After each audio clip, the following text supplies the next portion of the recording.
Some of the boys would be like, oh, you're not faster than me. And then you'd have to race them to like see if you actually were or to prove them wrong.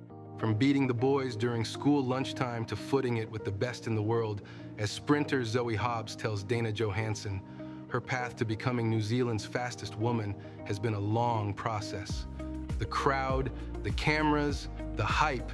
There she was, lining up ahead of the semifinal of the women's 100-meter sprint at the World Athletics Championships in Budapest. The race, the second of 3 semifinals, had been dubbed the Mega Clash, with the world's top 3 ranked sprinters of 2023. U.S. sprint queen Sha'Carri Richardson, Jamaica's Shericka Jackson, and Marie-Josée Tallot of the Ivory Coast. In the sport's glamour event full of big names and even bigger personalities, Hobbs stands apart for her introverted nature. Sprinters are considered the alphas of the track and field world. Knowing you're among the fastest humans on the planet gives one a certain swagger and confidence. That swagger brings with it a performative element as well. Think Richardson's dramatic wrist flick as she mopped her brow after coasting to victory in the heats of this year's World Championships, or retired Jamaican sprinter Usain Bolt's iconic archer pose. That's not me, says Hobbs. I know a lot of athletes might thrive off that performative part of it and bringing their personalities out, but that's not the environment in which I thrive. It doesn't bother me that they do that. Everyone has a different approach to things. They can do them, and I can do me. In the fastest semifinal in World Championship history, the 26-year-old New Zealander held her own, finishing 4th behind the aforementioned trio of stars, and just missing out on the lucky loser spot in the final by 0.01 of a second. As disappointed as Hobbs was not to advance through to the final, it didn't take long for her to find perspective. I was really proud of how I executed that race.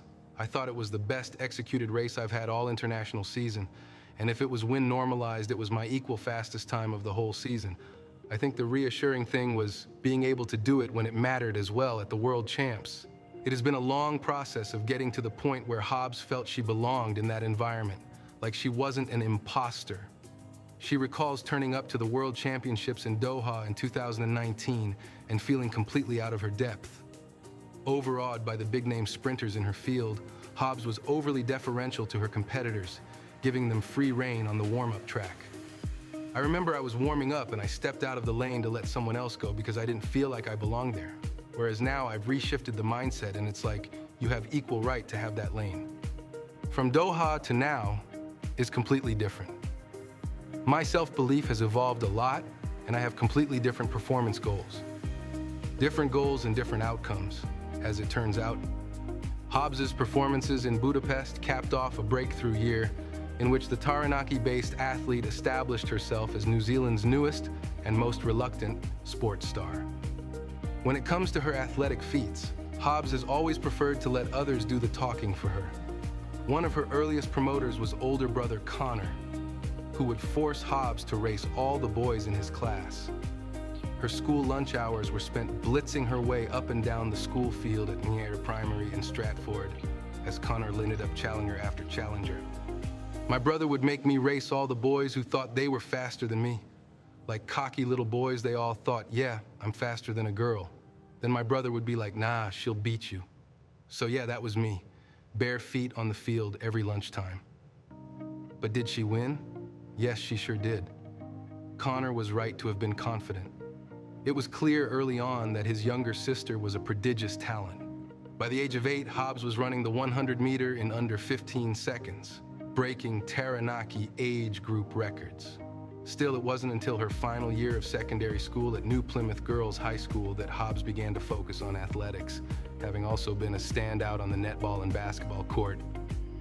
After moving to Auckland to study for a Bachelor of Science in Nutrition in 2017, Hobbs joined James Mortimer's stable of sprinters training out of the Millennium Institute in the heart of the North Shore's commercial sprawl. Thanks to the likes of Hobbs, hurdler Portia Bing, and 200-meter specialist Georgia Hulls, Team Morty has become New Zealand's most highly regarded sprint program. But back then, Mortimer, fresh from a 15-year career as an elite athlete, was largely coaching a bunch of unknowns. In a teenage Hobbs, he saw a young athlete with the discipline and resolve to perfect her craft, juggling full-time study with her significant training demands.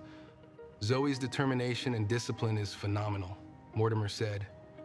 No one really knows the sacrifices she has made to get to where she is.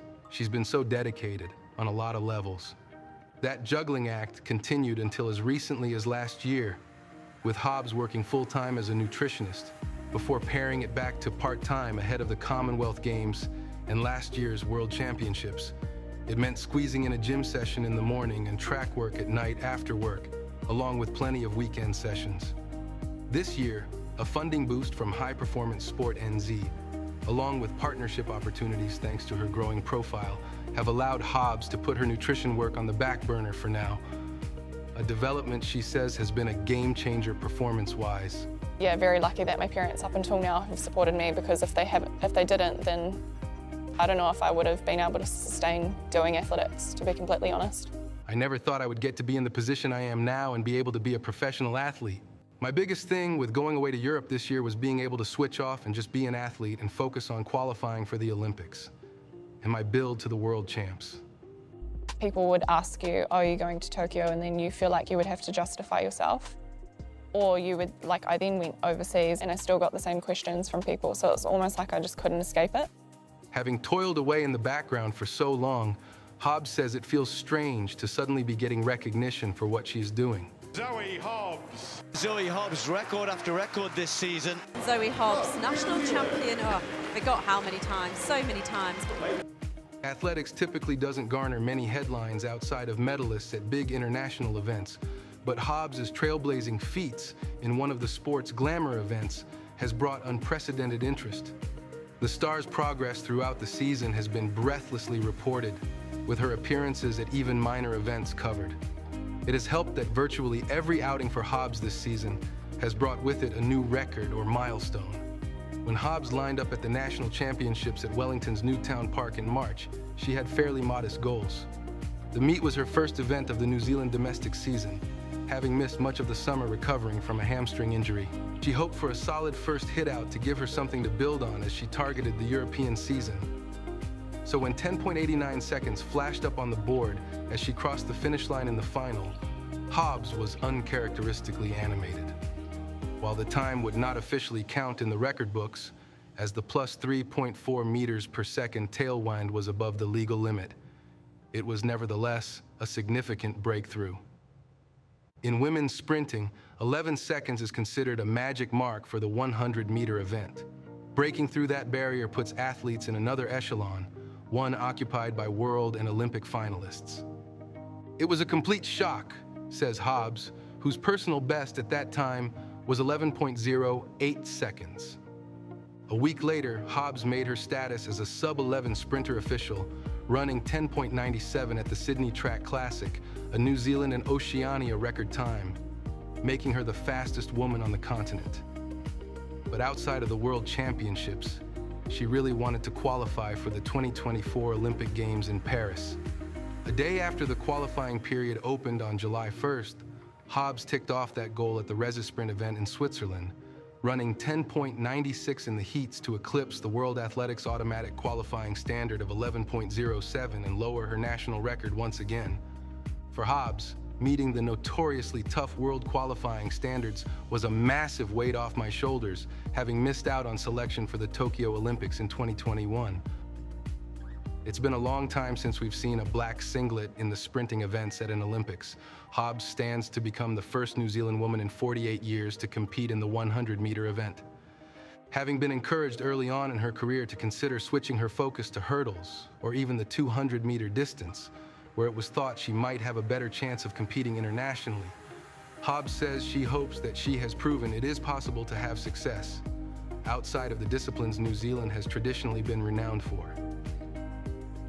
I hope, if anything, it instills hope for people who are not necessarily sprinters, but maybe doing events that aren't considered the norm, and encourages them not to give up on something because it hasn't been done before. In sprinting, where the competitors are chasing improvements by the hundredths of seconds, breaking new ground is hard fought. Hobbs says everything in her life between now and Paris will be geared towards finding those marginal gains that will enable her to continue to chip her time down.